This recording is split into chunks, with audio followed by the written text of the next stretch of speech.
sākas outdoor piedzīvojuma aktīvā sezona. Un gadījumā, ja notiek kaut kas neparedzēts, būtu labi, ja jums līdzi ir pirmās palīdzības komplekts. Mums piedāvājumā ir atjaunošanas komplekts, kuram IFAC, jeb individuālās palīdzības somiņai, atbilst pirmās palīdzības standartam.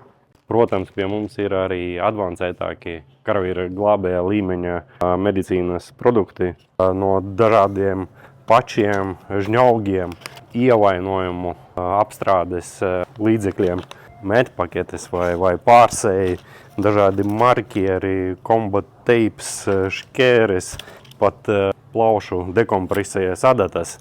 Bet, lai izmantotu šos līdzekļus, jums vajadzētu būt karavīra glābēja apmācībai. Citādi jūs varat nevis palīdzēt cietušajam, bet tieši nodarīt pāri. Tātad parastam lietotājam pietiek ar šo te komplektiņu. Tiekamies!